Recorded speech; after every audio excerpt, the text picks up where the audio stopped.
आज म जानेवाला छु 3 मिनेटमा यो पहाड चढेर माथि। पौडी खेल्दा खेल्दै साथीको हालत किन यस्तो भयो होला त? के साच्चीकै आज हाम्रो पनौती दिन होला त? सो साथीहरु आउनुहोस् आजको भ्लगलाई स्टार्ट गरौँ।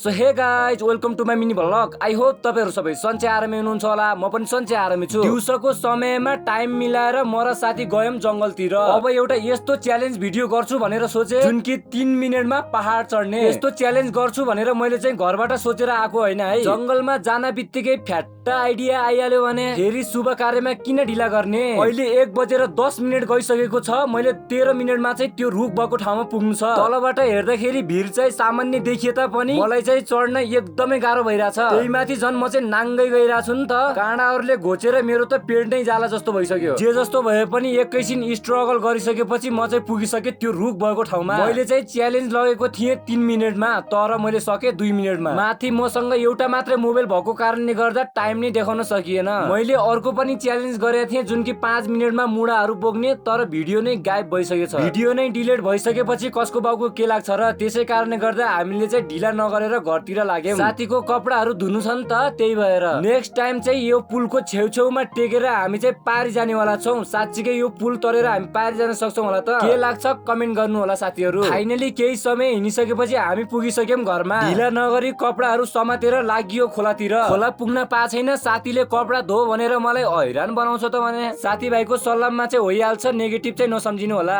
एकैछिनपछि कपडा धोएर सकियो। अब चाहिँ खोला तरेर पारी रन्कियो। हाम्रोतिर चाहिँ केटीहरु पनि खतरा पौडी खेल्ने गर्छन्। हेर्दा हेर्दै गइहाल्छन् पारी। आई एम सरी, म जान सक्दैन कि भनेर सोचिरहेको थिएँ। हामी पनि के को कम, हामी पनि गइहालिन्छ नि। पौडी खेलेको पहिलो चोटीमै साप नै बगायो भने हामी चाहिँ एकचोटी पारी गइसकेका थियौं। म चाहिँ भिडियो बनाउनका लागि आरी आइहाले, पारी भने साथी बिरामी भइहालेछ। एक्कासी किन यस्तो भयो भनेर म चाहिँ लागे पारी। उसलाई चाहिँ रिङ्गटा लाग्ने, उल्टी आउने लगायतका कपाल दुख्ने, पेट दुख्ने सबै एकैचोटी भइसकेछ भने फेरि उसको यो समस्या आजबाट मात्र होइन, हिजो अस्ति पनि भएको रहेछ। म चाहिँ एकैछिनमा पारी गएर उसलाई एकछिन रेस्ट गर्न दिएर हामी चाहिँ आयौं आरी। अवस्था अनुसारको व्यवस्था हुनै पर्यो, त्यसै कारणले गर्दा भाइले लगायो मधेसी कट्टु। आरी आइसके पनि साथीको तबियत भने अझै खराब थियो, त्यसै कारणले गर्दा एकछिन रेस्ट गरेर हामी चाहिँ लाग्यौं घरतिर। साथी चाहिँ आफ्नो घरमा सुत्यो, म चाहिँ आफ्नो घरतिर लागे। हस्त साथीहरु, यसरी नै आजको हाम्रो दिन बित्यो। मन पर्यो भने लाइक, कमेन्ट, शेयर, सब्स्क्राइब गर्न पनि नछुटाउनु होला। See you the next video. Bye by.